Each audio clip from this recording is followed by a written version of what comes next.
Estamos muy contentos de tenerlo nuevamente, doctor. Ha sido un honor que haya aceptado esta invitación el día de hoy para tener nuestra antepenúltima sesión de este segundo ciclo de conferencias internacionales en justicia laboral oral.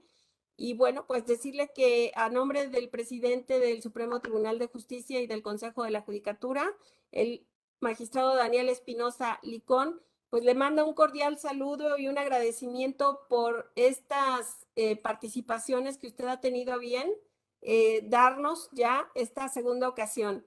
Y si me permiten, me gustaría presentar al doctor Omar Toledo Toribio. Él es doctor en Derecho y Ciencia Política, magíster en Derecho, abogado, juez superior titular, presidente de la Cuarta Sala Laboral Permanente en Lima, con estudios de maestría en magistratura en el Departamento de Posgrado en la Facultad de Derecho de la Universidad de Buenos Aires, Argentina.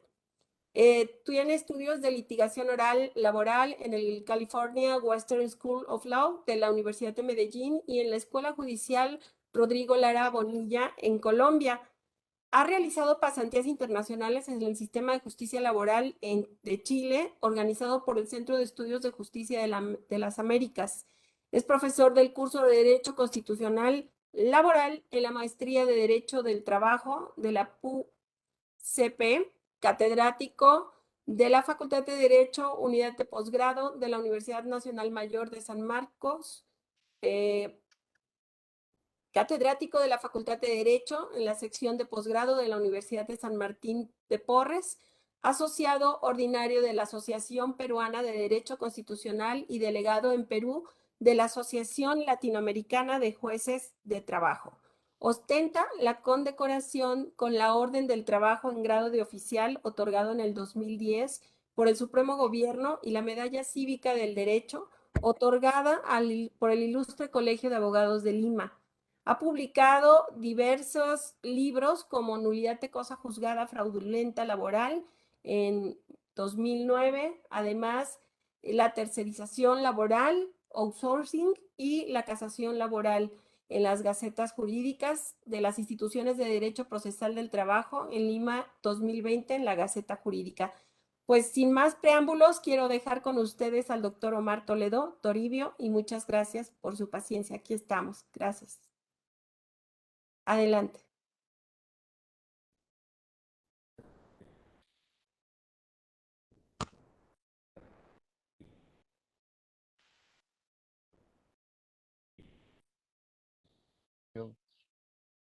Adelante, doctor Omar. ¿Escucha? Muy bajito, su sonido está muy bajito. Es- a ver, otra vez. Ahora sí. Sí, perfectamente. Bien, agradezco la invitación del Supremo Tribunal de Justicia de Jalisco, la invitación de la doctora Janet Carrillo para presentarme ante ustedes y comentar este tema que tiene que ver con la demanda inteligente y la calificación finalista de la demanda. No sé si estoy compartiendo pantalla, si están apreciando. Sí, Sí, claro que sí. muy bien. Cuando hablamos de la demanda inteligente y la calificación finalista de la demanda, nos referimos al planteamiento, en el primer caso, esto es en lo que se refiere a la demanda inteligente, al planteamiento del doctor Javier Fernández Sierra, que es un profesor de la República Hermana de Colombia, es magistrado del Tribunal de Justicia de Cundinamarca. Y entonces él plantea que en el marco de un proceso oral laboral debería establecerse un conjunto de parámetros, un conjunto de condiciones desde la perspectiva del abogado que plantea la demanda y del abogado que formula la contestación a la demanda, de tal manera que constituyan agentes de colaboración con el órgano jurisdiccional para lograr que el proceso laboral se pueda resolver de manera pronta, con niveles de eficacia y con altos niveles de calidad. En ese sentido, de la formulación de la demanda dependerá precisamente la forma como, desde la perspectiva del accionante, puede tener mayores posibilidades de éxito y, por otro lado, colaborar con la impartición de justicia de tal manera que la labor jurisdiccional pueda verse, si se quiere, simplificada a partir de los aportes que puedan formular tanto de la perspectiva del accionante, la demanda, como de la perspectiva de la contestación de la demanda. Siendo así, cuando se habla de demanda inteligente, pues se hace referencia a los parámetros y las condiciones que deben reunir una demanda y contestación en su caso.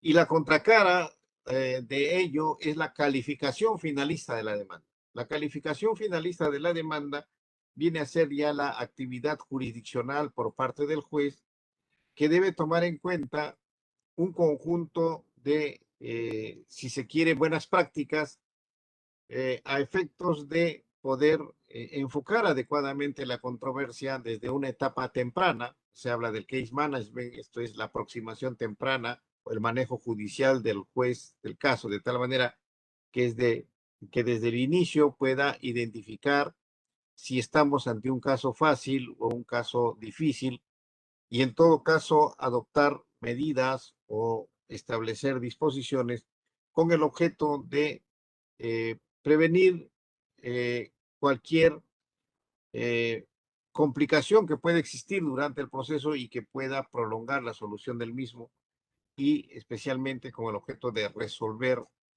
la controversia de manera pronta, precisamente en beneficio del justiciable. En ese sentido, cuando se habla de la demanda inteligente, se hace referencia a algunos aspectos fundamentales, ¿no? Las peticiones, los hechos, las pruebas y los fundamentos y las razones del derecho. Es decir, es una suerte de reglas o recomendaciones que debe tener una demanda en términos generales para que pueda precisamente constituir un mecanismo de colaboración con el órgano jurisdiccional y evitar que se pueda complicar el proceso y se pueda dilatar el mismo, ¿no? Entonces, hay algunas falencias más relevantes en lo que se refiere al control de la demanda y de su respuesta.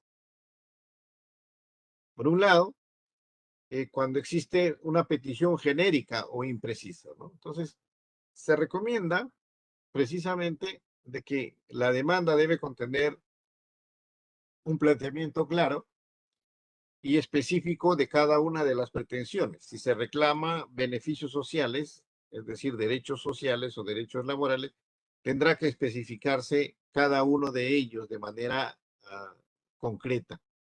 Es decir, no podríamos plantear una demanda señalándose que reclamo el pago de todos los beneficios sociales que me correspondan o todos los derechos sociales que me correspondan.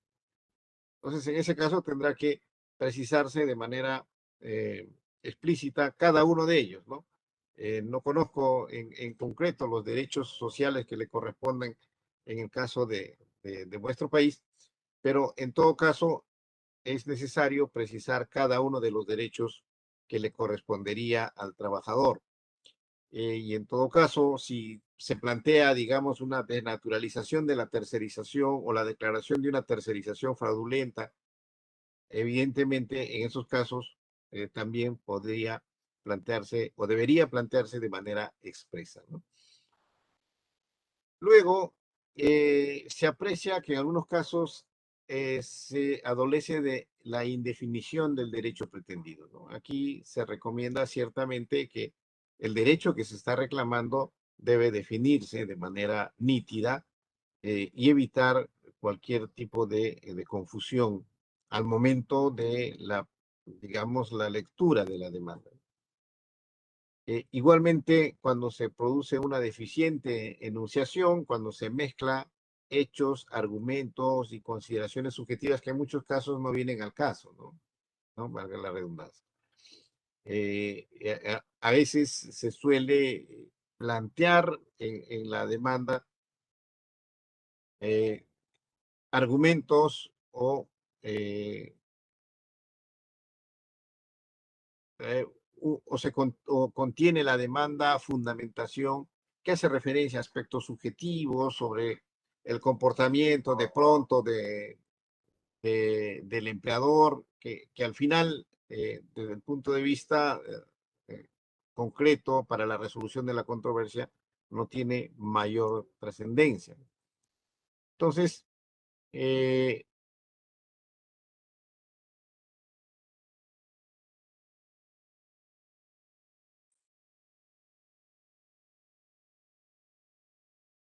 se recomienda pues que debe especificarse o distinguirse entre los hechos, los argumentos y evitar consideraciones subjetivas, ¿no?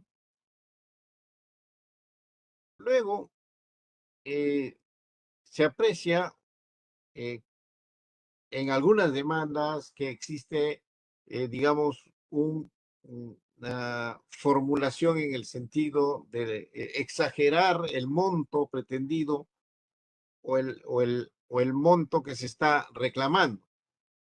Es decir, ¿no? Como una suerte de pescar en río revuelto. En muchos casos se reclama diversos derechos con montos abultados y que en muchos casos constituyen pues una suerte de boomerang porque al final puede minar la posibilidad de resolver la controversia en un tiempo breve y en algunos casos desde la perspectiva de la relación entre el abogado y el justiciable puede crear falsas expectativas, ¿no? Muchas veces se suele inflar el contenido económico de las demandas con la falsa creencia de que si se pide más, se va a poder obtener un mayor monto. Creo que eso mina la posibilidad de lograr fórmulas atractivas de conciliación, ¿no? En muchos casos el patrocinado se cree, digamos, en las fórmulas o la liquidación de los beneficios sociales que se puede realizar y entonces al final, en muchos casos no son reales, pero eh, evita conciliar o se niega a conciliar pensando que realmente la liquidación que se ha efectuado por parte de quien ha elaborado la demanda es la que le corresponde, ¿no? Y en muchos casos, precisamente eso afecta la posibilidad de llegar a una conciliación, ¿no? También se debe precisar que en muchos casos se observa una carencia de análisis jurídico preliminar de la causa y de las pruebas con que se cuenta, ¿no? En muchos casos se aprecia que las demandas son formuladas de manera muy apresurada, no hay un análisis político previo, no hay un análisis en lo que se refiere al material probatorio con que se cuenta para poder hacer una aproximación del resultado que se puede tener en el proceso en concreto. Entonces, desde la perspectiva de la demanda inteligente, se requiere pues que previamente se haga un análisis jurídico, se haga una verificación de las pruebas, ¿no? Con que se cuenta para poder plantear la demanda. En muchos casos se observa un apresuramiento que se revela cuando más adelante en el curso del proceso se quiere plantear unas pruebas extemporáneas o unas pruebas nuevas y que según la regulación en cada país tienen restricciones en la posibilidad de ofrecer pruebas, ¿no? Las pruebas se ofrecen en los actos postulatorios y no es posible que más adelante se pueda sacar un as bajo la manga eh, para ofrecer un medio probatorio extemporáneo. Eh, la posibilidad de ofrecer medio probatorio extemporáneo desde nuestra legislación, en el caso del Perú, es sumamente excepcional cuando se refieren a hechos nuevos o a hechos que se producen con posterioridad al planteamiento de la demanda, esencialmente. De manera, pues, que se requiere de un análisis jurídico previo y también de un análisis de los medios probatorios con que contamos para poder plantear y respaldar nuestra demanda. En lo que se refiere a los hechos de la demanda, tenemos que hacer mención a la teoría del caso, ¿no? Desde la perspectiva de la litigación oral, se plantea la existencia de una teoría del caso de parte del demandante y una teoría del caso de parte del demandado. Y corresponderá al órgano jurisdiccional asumir determinada teoría del caso en función precisamente a los argumentos que contienen a la teoría jurídica y a la teoría probatoria de cada teoría del caso, ¿no? Entonces, en la teoría del caso apreciamos nosotros la teoría fáctica, que consiste en la reconstrucción de los hechos, es decir, la causa petendi, con el respectivo enfoque ciertamente dado por la parte. La teoría jurídica, que consiste en la subsunción de los hechos en la respectiva norma sustantiva. Y finalmente la teoría probatoria, que consiste en la manera como los medios probatorios demostrarán la teoría fáctica y jurídica, ¿no? Viene a ser esta teoría del caso, que viene a ser una hipótesis planteada por cada una de las partes, orientada precisamente a hacer ver al juzgador la virtud de cada teoría del caso, y en consecuencia con el objeto de lograr que el juez pueda adoptar determinada posición en función precisamente a la solidez de la misma. En muchos casos, en lo que se refiere a la teoría fáctica, podemos encontrar que hay un planteamiento de irrelevancia de los hechos frente a la causa, ¿no? Entonces ahí tenemos situaciones en las que se plantean hechos que no tienen nada que ver con la causa y que más bien distraen la actividad jurisdiccional y evitan que se concentre en el aspecto central o nuclear. Frente a ello, podemos encontrar diversas actitudes del órgano jurisdiccional. Por un lado, la pasividad con que se puede abordar ello, o solicitar por parte del juzgador que el actor fundamente la relevancia, y al final, la tercera posibilidad es de que el juez pueda hacer una labor de selección, calificar los hechos relevantes y excluir los hechos irrelevantes. Pero se recomienda, pues, desde la perspectiva de la demanda inteligente, que se plantee hechos relevantes que van a contribuir a que se enfoque debidamente la controversia y se solucione la misma. Dentro de esos defectos en la teoría fáctica encontramos que en muchos casos se fusionan hechos con pretensiones y con fundamentos de derecho. Esto es peligroso porque puede propiciar estrategias adversas a los intereses de la parte. Por otro lado, afecta el ejercicio adecuado del derecho de defensa del demandado y, como no, afecta la labor judicial y la actividad de las partes a la hora de fijar el litigio. Entonces, es importante, pues, de que se evite fusionar hechos con pretensiones o con los fundamentos de derecho, ¿no? Es necesario distinguir o expresar o explicar los hechos de manera separada a los fundamentos de derecho, precisamente en orientación a la colaboración que debe existir con el aparato jurisdiccional, que le permita debidamente enfocar la controversia y no distraer la actividad judicial.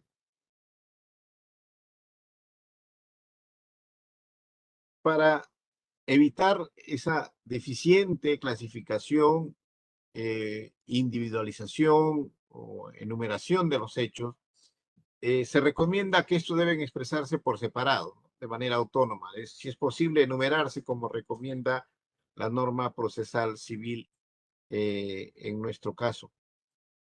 Lo cual ciertamente requiere capacidad de síntesis, necesita exponer hechos trascendentes y pertinentes, y también se recomienda evitar omisiones relevantes, los datos importantes, como pueden ser la fecha de ingreso, la fecha de cese, la remuneración percibida por el trabajador, aspectos que en muchos casos se obvian, afectando precisamente la posibilidad de poder llevar un proceso de manera adecuada.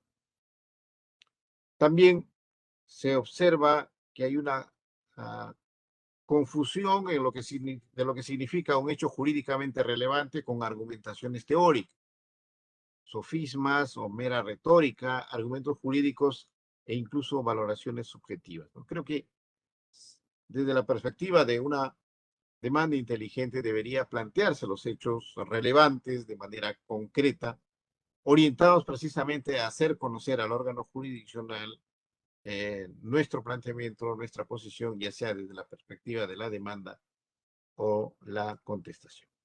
Y en muchos casos se transcribe la jurisprudencia o las normas como si fueran hechos, ¿no? Creo que hay que establecer o distinguir entre el capítulo que tiene que ver con los fundamentos de hecho y el capítulo respecto a los fundamentos de derecho que tienen que estar debidamente identificados y separados en el acto postulatorio.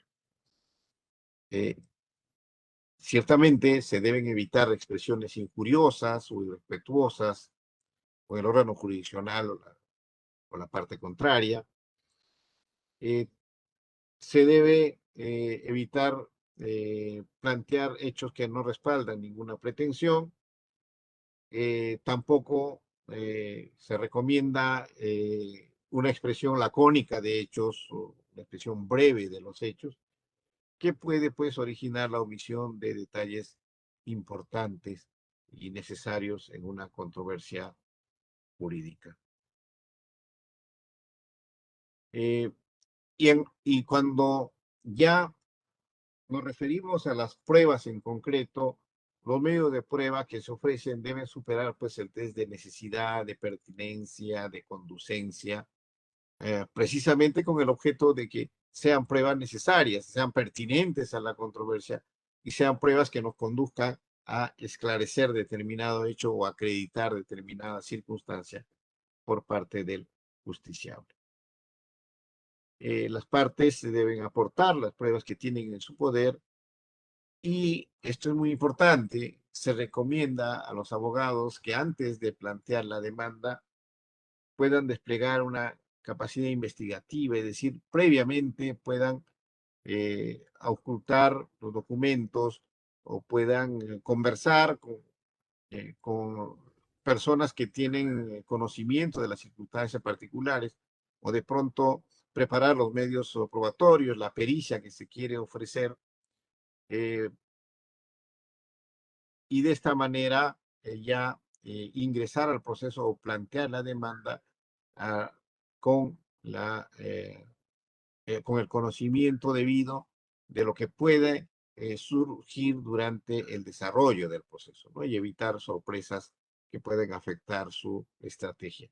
Por ello es que el abogado cuando toma un caso necesita hacer algún tipo de indagación, de verificación, por supuesto a partir de los hechos que le relata el patrocinado.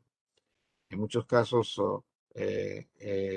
los abogados ni bien reciben al cliente, inmediatamente redactan la demanda. Creo que, por lo menos desde nuestra consideración, deberían hacer algún tipo de verificaciones, diseñar la estrategia. eh, Esto es preparar los medios probatorios que tenga precisamente para poder tener un desempeño adecuado en el desarrollo del proceso. Y cuando existe pues el desconocimiento del objeto de la prueba, en muchos casos se ofrecen pruebas que pueden resultar lesivas de derechos fundamentales o pruebas notoriamente impertinentes. Pues se quiere acreditar una relación laboral y se solicita una inspección judicial, o pruebas superfluas, o la prueba negativa, ¿no? La conocida prueba diabólica cuando se plantea la exigencia de que se pruebe un hecho negativo. Como sabemos, las pruebas van orientadas a probar hechos positivos, ¿no? es siempre necesario conocer la utilidad de las pruebas que se está planteando, ¿no? Como puede ser una exhibición, como puede ser una testimonial. Hay que ofrecer una prueba conociendo cuál será digamos, el nivel de información que se va a obtener a partir de estas pruebas y que ello esté en consonancia precisamente con la estrategia procesal que vendría a ser la teoría del caso de cada parte. Bueno, y cuando nos referimos a la calificación finalista de la demanda, no vamos a referirnos al tema concreto del caso nuestro, de la experiencia peruana, sino que vamos a plantear de manera genérica algunas recomendaciones que podría tomarse en cuenta en forma general en lo que se refiere a la calificación finalista de la demanda. Bien, en nuestra realidad legislativa, en el caso del Perú, el proceso laboral tiene más o menos este esquema que pueden ver ustedes en esta diapositiva. Hay una demanda que se presenta por escrito, y si la demanda supera los requisitos y los eh, anexos, se produce la admisión de la demanda y esa misma resolución cita a las partes a audiencia de conciliación. La audiencia de conciliación es la primera audiencia o audiencia preliminar en la que precisamente se intenta acercar a las partes a un arreglo conciliatorio, y si las partes no se avienen a un arreglo conciliatorio, se cita a las partes a una audiencia de juzgamiento en la que se emite la sentencia por parte del órgano jurisdiccional, el fallo, se profiere el fallo y los fundamentos de la misma se notifica mediante la sentencia escrita en, en sus respectivos domicilios en los momentos actuales a través de la casilla electrónica. La calificación finalista de la demanda significa que el juez, cuando se enfrenta a una demanda a efectos de admitirla o rechazar la misma o recomendar la subsanación de algunos requisitos o anexos, tiene que trasladarse imaginariamente al momento cumbre, que significa la sentencia o la etapa resolutiva. Desde esta perspectiva, se trata de evitar pronunciamientos inhibitorios, es decir, procesos que se siguen durante algún tiempo y que al final el juez no se pronuncie respecto del fondo de la controversia, si no tenga un pronunciamiento inhibitorio. Y en ese sentido es que el juez, desde la calificación de la demanda, tiene que percibir la naturaleza del proceso que está enfrentando, si se trata de un proceso sencillo o un proceso complejo.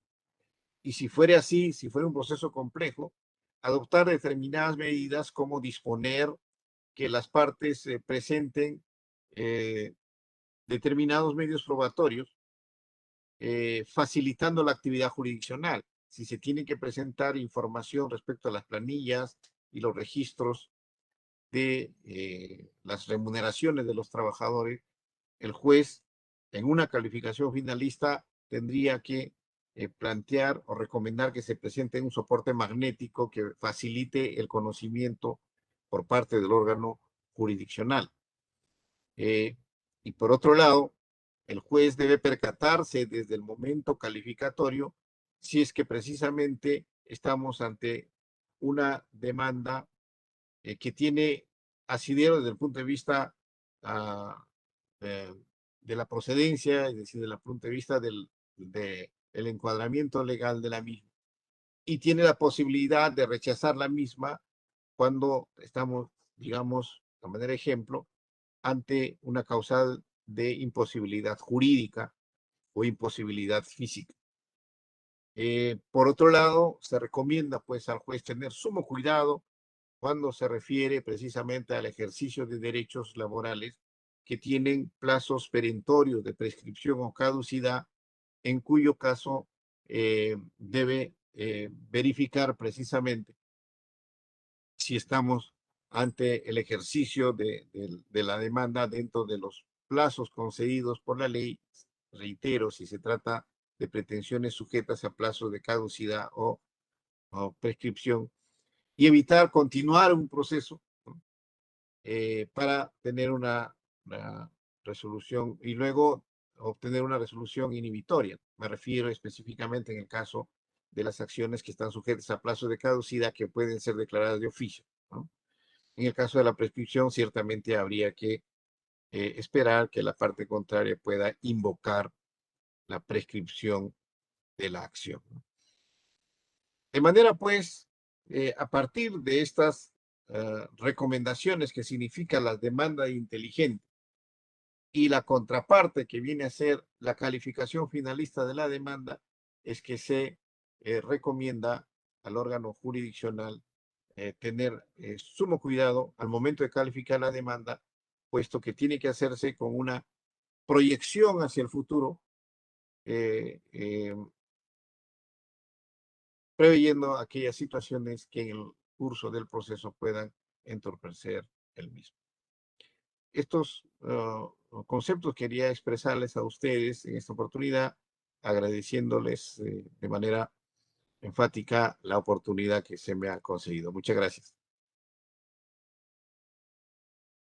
Muchísimas gracias a usted, doctor Omar Toledo, por esta participación. Y decirle que, bueno, antes que nada tenemos aquí el chat abierto para que empiecen a hacer sus preguntas y nosotros estar aquí muy pendientes de responderlas. Por otro lado, comentarle que nos está mandando saludos muchísima gente del Perú. A través de Facebook está Linda Álvarez. Dice, bueno, al parecer tienen una gran experiencia de trabajo con usted, lo cual nos da mucho gusto. Eh, Le comento una pregunta. ¿La audiencia de conciliación es posterior a la admisión de la demanda en Perú? Sí, efectivamente, admitida la demanda, se cita a las partes a una audiencia de conciliación. Ahora, hay una conciliación administrativa voluntaria, es decir, que el trabajador puede acudir al Ministerio de Trabajo y solicitar una conciliación administrativa. Esto es que la autoridad administrativa convoque al empleador a una conciliación eh, a la misma que está obligada a asistir el empleador bajo sanción de multa, pero ciertamente no está obligado a conciliar, sino está obligado a asistir. Y en muchos casos se concilian en esta etapa administrativa y ya se evita pues la secuela de un proceso judicial. Muy bien, gracias. En su experiencia, la demanda inteligente y la calificación finalista de la demanda en el proceso oral laboral, eh, ¿cuál ha sido prácticamente la experiencia? Porque en México iniciaremos a partir de este mes de mayo del 2022.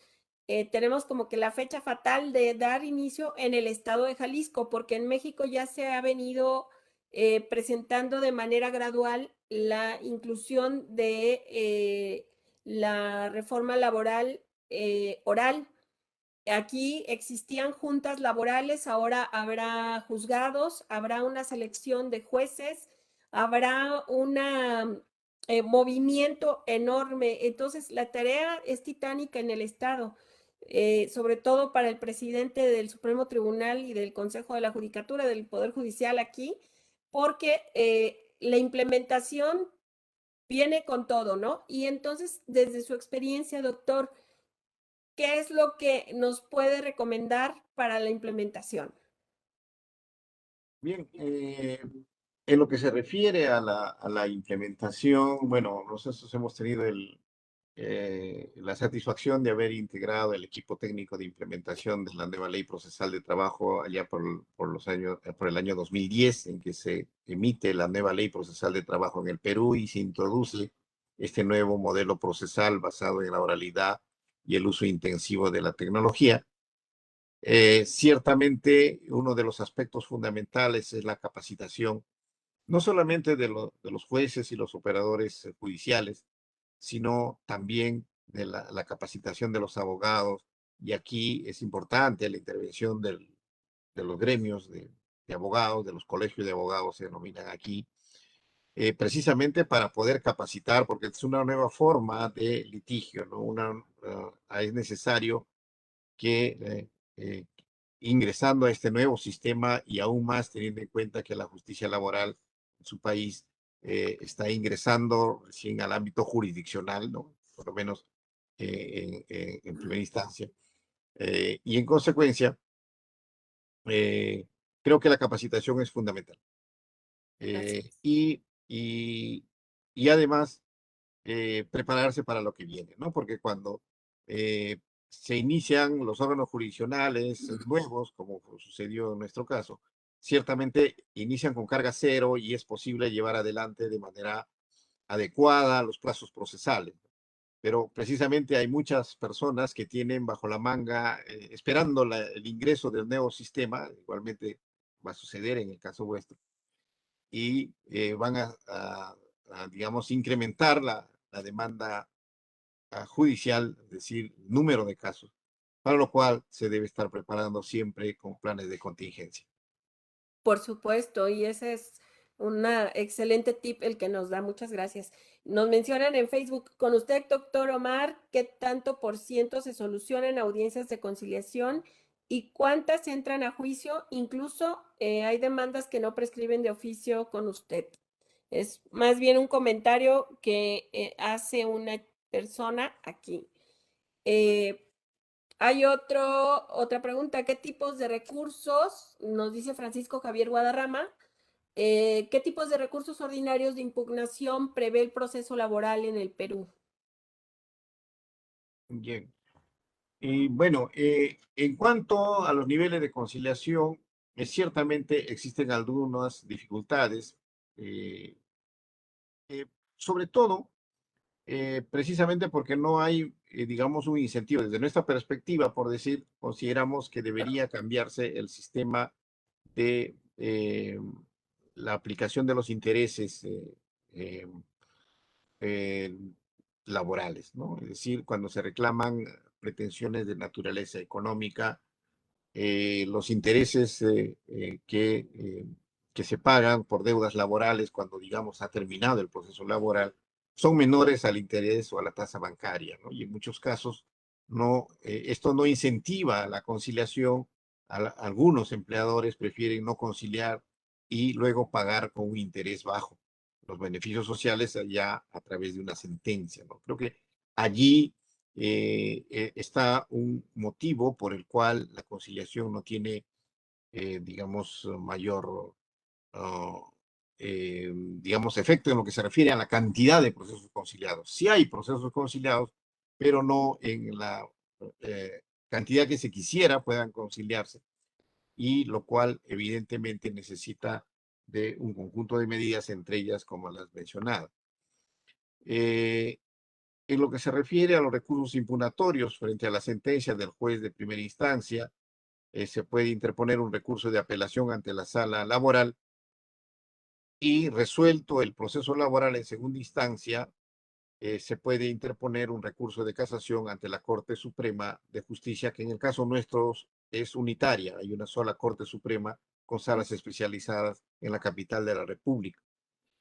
Eh, Antes de la nueva ley procesal de trabajo, el proceso se prolongaba 4 o 5 años, precisamente por la carga procesal y por el sistema de escrituralidad que teníamos, pero además el justiciable no podía alcanzar la solución de su conflicto o no podía, digamos, recibir los resultados del pronunciamiento de segunda instancia, sino hasta que la Corte Suprema se pronuncie, lo cual ciertamente se ha superado ahora con la nueva ley procesal de trabajo que establece el carácter no suspensivo del recurso de casación. Quiere decir que aunque cuando interpongan recurso de casación, eh, el proceso se ejecuta, es decir, la sala devuelve el expediente a primera instancia para que se ejecute sin perjuicio de lo que pueda resolver la Corte Suprema, salvo que el demandado solicite la suspensión de la ejecución, otorgando fianza o depositando el monto a pagar, ¿no? Claro. Hay otra pregunta. Ramón Armando Valle Olmedo pregunta que qué porcentaje de controversias se resuelven en la conciliación en Perú. Y justamente, ¿no? Como le menciono, el porcentaje no es alto, no es alto, precisamente por las dificultades que viene consigo por los problemas que hemos mencionado. Es decir, no hay incentivo para la conciliación. Ok, ¿y en cuánto tiempo se resuelven las sentencias de los juicios? Bueno, dependerá de la carga procesal con que tienen los órganos jurisdiccionales y las circunscripciones correspondientes. Por decir, Lima, que es la capital del Perú, tiene, digamos, entre los órganos jurisdiccionales la mayor cantidad de conflictos y los más complejos, eh, precisamente por razones demográficas. Y entonces los conflictos se resuelven en lo que se refiere a los procesos laborales en un tiempo mayor, porque precisamente las agendas de los órganos jurisdiccionales de primera instancia están un tanto saturadas por la cantidad de procesos que existen. A nivel de segunda instancia, sí podemos decir que ingresado un expediente al órgano jurisdiccional, no, quien habla dirige una sala laboral, se está programando las audiencias dentro del plazo de ley de 20 o 30 días hábiles como máximo y resolviendo dentro de los 5 días o en la audiencia de vista de la causa, ¿no? Y ya el proceso de esta manera se resuelve en segunda instancia, puede ejecutarse sin perjuicio de que puedan acceder en casación. Bien. Pregunta Raimundo Urquijo que si en su país aplica el principio de suplencia de la demanda vía integración de prestaciones no reclamadas que se desprenden de los hechos expuestos y en consecuencia jurídicas como en México. No lo tenemos reconocido expresamente la suplencia indirecta de la demanda. Sin embargo, nosotros hemos tenido oportunidad de emitir pronunciamientos eh, al respecto. Esto es cuando el demandante, digamos, plantea supuestos de hecho y existe una deficiente calificación. El juez puede calificarlos adecuadamente. Por decir, se plantea un despido que no está claro en su formulación, eh, pero que sin embargo el órgano jurisdiccional, a partir de los fundamentos de hecho, la causa pretende y puede identificar si estamos ante un despido fraudulento o un despido incausado. Precisamente la suplencia indirecta de la demanda, que es una suerte de hipótesis de flexibilización del principio de congruencia, en virtud de la naturaleza del conflicto laboral y el carácter tuitivo del derecho laboral, es que es posible que el órgano jurisdiccional, para garantizar el acceso de la tutela jurisdiccional, pueda suplir algunos aspectos de la demanda y de esta manera garantizar la posibilidad de solucionar la controversia. Formalmente no está reconocido, pero nosotros hemos tenido la oportunidad de, invocando los principios que inspiran el derecho laboral y el proceso laboral, aplicar la suplencia indirecta de la demanda. Muy bien, doctor, muchas gracias. Preguntan, bueno, Luis Miguel Rey López dice, doctor, ¿nos podría dar algunos ejemplos de las pruebas insidiosas que mencionó, así como la de la prueba diabólica? Bueno, existen pruebas que afectan derechos fundamentales, ¿no? Entonces, y en lo que se refiere a la prueba diabólica es, digamos, a manera de ejemplo, ¿no?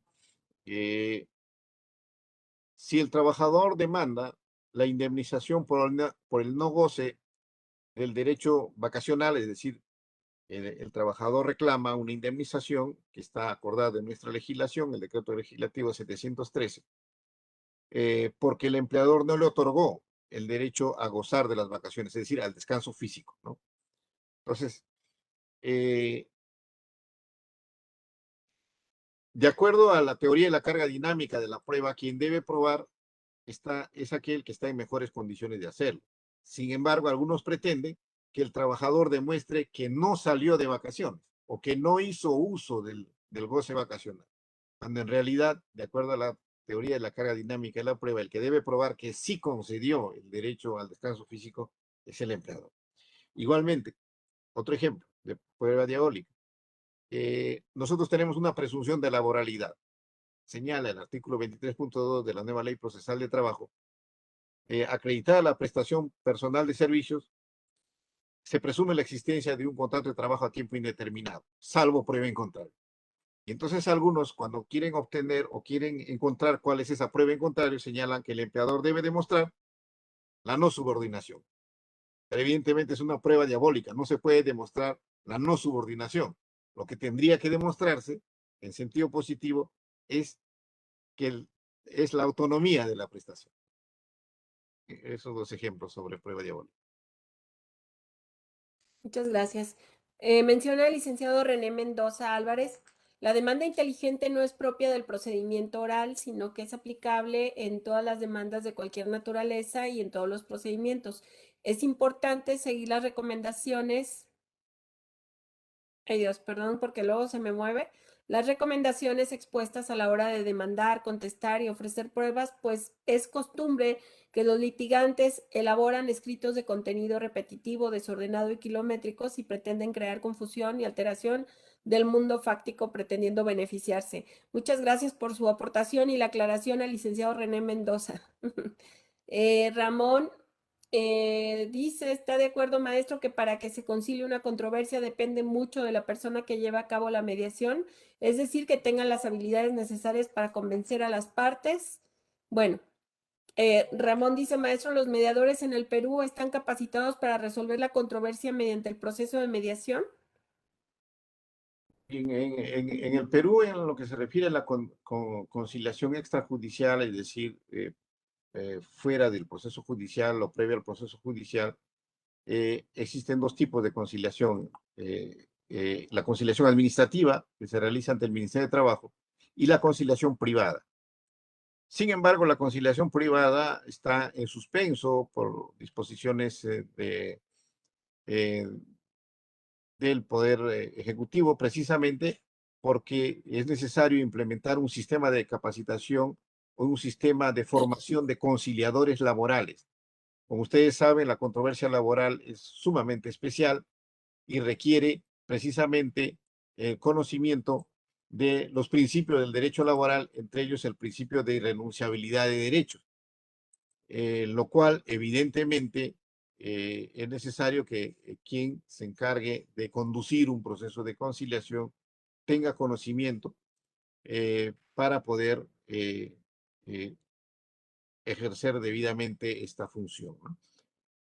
La conciliación judicial, ciertamente los jueces están capacitados para llevar adelante la conciliación, pero existen algunas dificultades, como les he mencionado, que tienen que ver con la falta de incentivos en lo que se refiere a la sanción económica para el empleador que no cumple con las responsabilidades referentes a los beneficios sociales.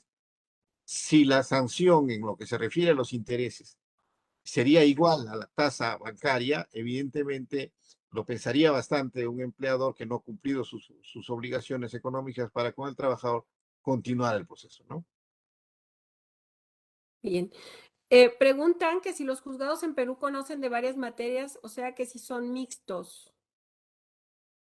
Uno de los principios que sustenta la reforma procesal laboral en el Perú es la especialización, ¿no? Ciertamente a ello se orienta la reforma procesal laboral de tal manera que sí, existen juzgados laborales, existen salas laborales y en la Corte Suprema incluso existen dos salas de derecho laboral privado y dos salas de derecho laboral público. Ahora, en el nivel de base también existe la figura del juez de paz letrado laboral, que es un juez de cuantía mínima en lo que se refiere a su competencia, pero que tiene la especialidad laboral. Pero cierto también es que en algunas circunscripciones o en las circunscripciones donde no hay mayor, digamos, afluencia de conflictos laborales, los juicios laborales son resueltos por juzgados mixtos o los juzgados civiles, ¿no? Bien. Pregunta aquí José Miguel de Lara, ladrón de Guevara, si es posible que recomiende algunos autores con los que podamos complementar el tema o quizás algunas fuentes. Y bueno, hay mucha producción jurídica en lo que se refiere al proceso laboral en Colombia. También en el Perú ya tenemos experiencia, 11 años con la aplicación de la nueva ley procesal de trabajo. Así es. Bueno, con modestia, si pueden acceder, algunos escritos nuestros pueden eh, acceder a nuestro blog, ¿no? Y que googleando nuestro nombre pueden encontrar nuestro blog, que tenemos algunas conferencias, también artículos y menciones a los libros que tenemos, ¿no? Ah, pues tomen nota, es Omar Toledo Toribio, para que puedan ustedes googlearlo y buscarlo, porque esa es una excelente opción. Y también seguramente hay información de primera mano que nos permitirá consultar y revisar cómo se lleva a cabo ciertos procedimientos allá. Hay más preguntas. Dice, ¿cuánto tiempo tiene el juez para dictar una sentencia? Y aquí le llaman laudo. Si no se cumple con el tiempo señalado, ¿qué procede? Bien, el tiempo que tiene el juez para emitir la sentencia es al final de la audiencia de juzgamiento. El juez tiene que expresar, proferir el sentido del fallo, si declara fundada la demanda o declara infundada la demanda. Y tiene 5 días para emitir la sentencia escrita, que se notifica en términos actuales a través de las casillas electrónicas, ¿no? Ello, ciertamente, por la experiencia que tenemos, sí se está cumpliendo en gran medida. Concretamente, en el tribunal que nosotros dirigimos, ¿no? Las sentencias son expedidas dentro de los 5 días de la vista de la causa, ¿no? No hay ni un día más. Bien. En México, la reforma plantea que la prueba pericial será desahogada por un perito único y las partes asesoradas por un asesor quien les apoyará para analizar y controvertir o sostener el dictamen del perito nombrado por el juez. ¿Qué prevé la legislación peruana al respecto? Bueno, en el caso peruano, la prueba, digamos, si el demandante quiere plantear una pericia o el demandado quiere plantear una pericia, tiene que adjuntar la pericia a su escrito de demanda o escrito de contestación, de ser el caso. Y si desea que esta pericia sea explicada ante el juez, tendrá que conducir al perito a la audiencia de juzgamiento, eh, y de tal manera que puede ser interrogado por las partes y por el juez. Bien. Bueno, pues nos piden aquí el link del blog. Bueno, ya lo dijo el doctor, que si ustedes ponen su nombre, seguramente van a dar con el blog. Entonces, considérenlo así para que lo puedan Podemos ustedes. poner el blog, podemos poner en el chat de pronto, ¿no? Ajá. Ahí lo tiene, a un ladito. Y si quiere poner ahí el blog, está. Ahí está en el chat. Ah, perfecto, muy bien. Pues bueno, miren, ya lo tienen ahí de primera mano. Doctor Omar, pues queremos agradecer enormemente. Hay muchas felicitaciones acá por Facebook en cuanto a mucha gente de otros lares. Están de Chile, de Perú, de Colombia y bueno, de muchos estados de la República, Veracruz, Sonora, Sinaloa, Nayarit.